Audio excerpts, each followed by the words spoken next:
Welcome to Learning Life Content. Please like, share, comment, and subscribe.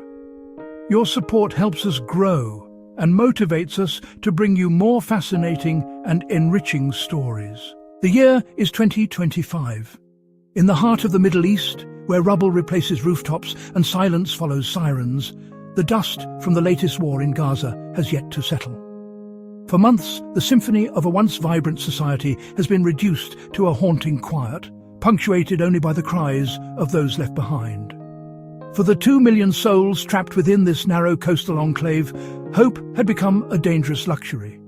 Each sunrise brought not the promise of a new day, but the familiar dread of navigating a world of scarcity and grief.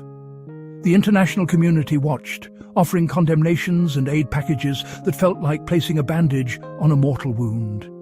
A familiar, tragic pattern had played out. Ceasefires were proposed, debated, and ultimately broken. The hallowed halls of the United Nations and the diplomatic suites of Geneva and Cairo became stages for a well-rehearsed play of posturing and paralysis. Decades of peace processes, from Oslo to Camp David, had left a legacy of deep-seated cynicism.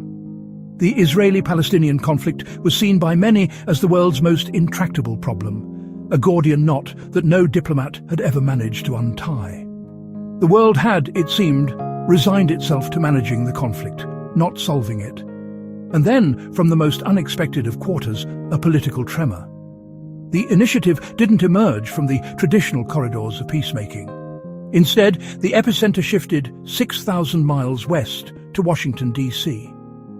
In the late autumn of 2025, whispers began to circulate through the capital's political ecosystem. Rumors of clandestine meetings, of a secret task force working under the direct authority of the White House. Middle East analysts were skeptical, dismissing it as political theater. But the whispers grew into a roar that could no longer be ignored. On a cold November night, the world's media descended upon the White House. Under the glare of television lights, President Donald J. Trump, back in the Oval Office for a second, non-consecutive term, stepped to the podium. The moment was thick with anticipation and disbelief. He didn't speak of incremental steps or confidence-building measures. Instead, he unveiled a sweeping, audacious, 20-point peace blueprint. The document, bound in thick binders simply labelled the Gaza Reconstruction and Peace Plan, was laid out for the world to see. This was not just another call for a ceasefire. It was, in the president's own words, a complete reimagining of Gaza's future.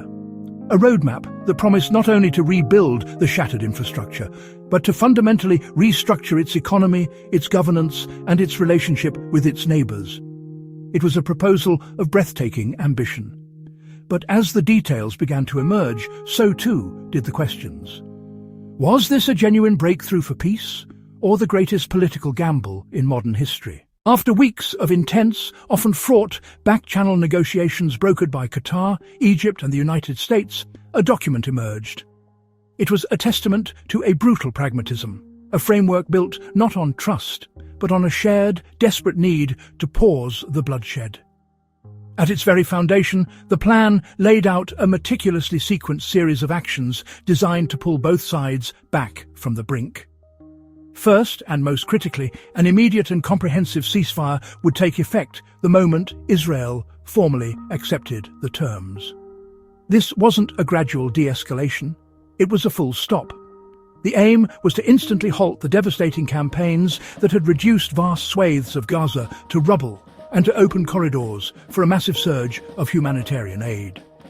Within a tight 72-hour window following the ceasefire, the second and perhaps most emotionally charged phase would begin: the return of all hostages. The language was stark, covering those held captive, whether alive or deceased. For the families who had lived in a state of suspended agony, this offered a sliver of hope for reunion, or at the very least, the closure of a proper burial. In exchange, the third and fourth points represented a significant concession from Israel. It would release a total of 1,950 Palestinian prisoners. This was not a random assortment. The list was twofold. First, 250 prisoners serving life sentences for serious security offences, a long-standing and symbolic demand from Hamas. Second, an additional 1,300 Gazans who had been detained in sweeping arrests since the conflict began on October 7, 2023. This exchange was a calculated risk, balancing the profound national imperative of returning hostages against the potential security threat of releasing convicted militants. Viewed together, these were not merely symbolic gestures or temporary fixes. They were designed as profound strategic resets. For each side, the agreement offered a chance to recalibrate. For Israel, it was an opportunity to achieve a primary war aim, the return of its people. For Hamas, it was a bid for survival and a way to secure the release of key figures.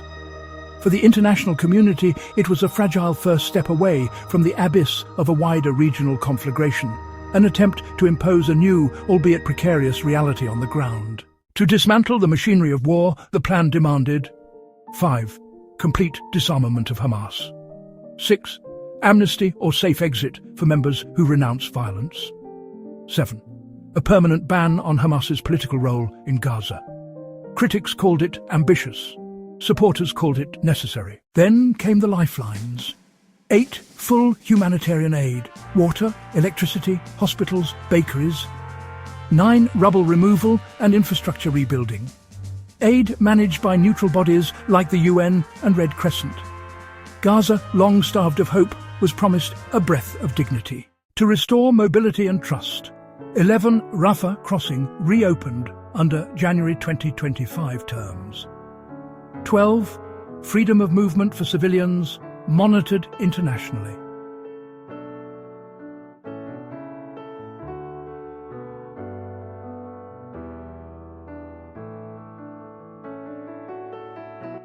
Who would lead Gaza? A temporary technocratic Palestinian committee. Hamas excluded from all governance.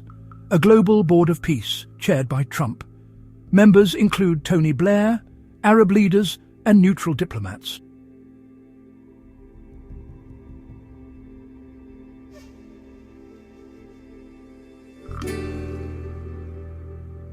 To rebuild Gaza's economy. 17. Support from Egypt, Jordan, Saudi Arabia, Qatar, UAE, France, and the US. 18. Economic incentives for nations investing in Gaza. 19. A special trade hub with favorable tariffs.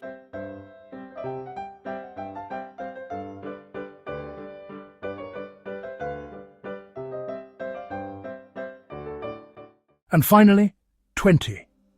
Gaza to become a terror-free zone, with full Palestinian political and security control after reforms.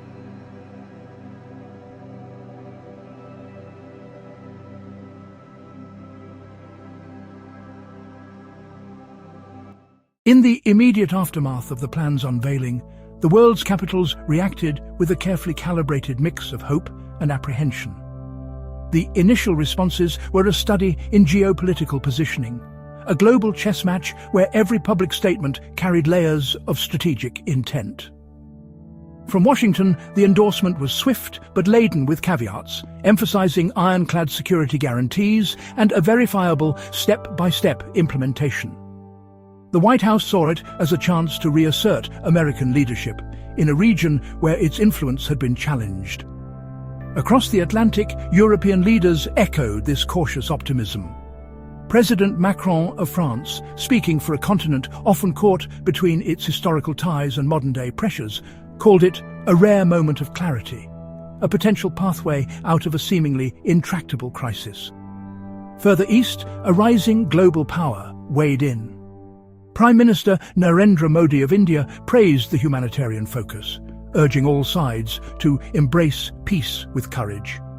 For India, a stable Middle East is not an abstract ideal. It is an economic and strategic necessity, vital for its energy security and the well-being of its vast diaspora in the Gulf. The sentiment was clear.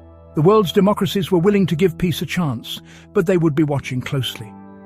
Closer to the epicenter, the reactions were far more visceral and complex. President El-Sisi of Egypt, a nation historically central to the conflict's diplomacy, welcomed the plan. He emphasized Egypt's indispensable role in border cooperation, a subtle reminder that the gateway for aid, and potentially for peace, runs through Cairo's sphere of influence. For Egypt, stability on its border is paramount to its own national security. To the east, Saudi Arabia's response was a masterclass in diplomatic maneuvering. The kingdom offered conditional support, a clear signal that its participation was intrinsically linked to the wider geopolitical chessboard, namely the containment of Iranian influence and the successful realization of its own ambitious Vision 2030, which depends entirely on regional stability. Meanwhile, the world's other major powers, Russia and China, watched from a calculated distance. Their official statements were non-committal, calling for dialogue but stopping short of a full endorsement. Analysts were quick to dissect this posture.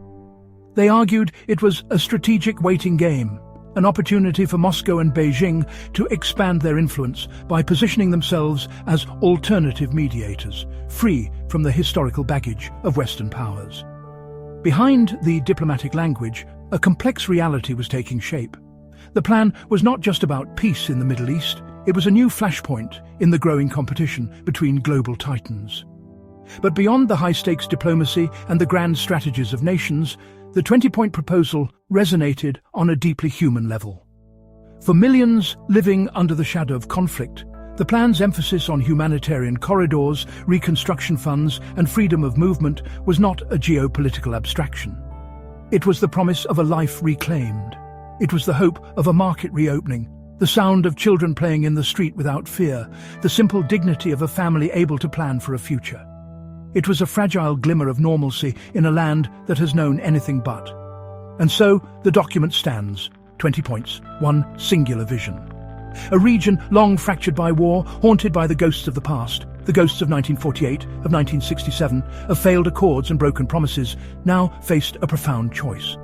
The path forward is fraught with peril, shadowed by extremists who thrive on conflict and political leaders for whom compromise is a greater risk than confrontation.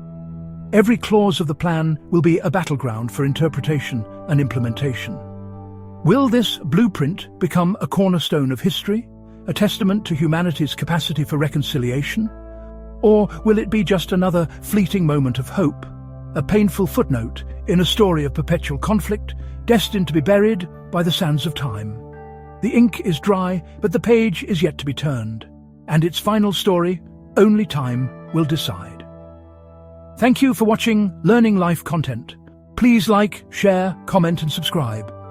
Your support helps us grow and motivates us to bring you more fascinating and enriching stories.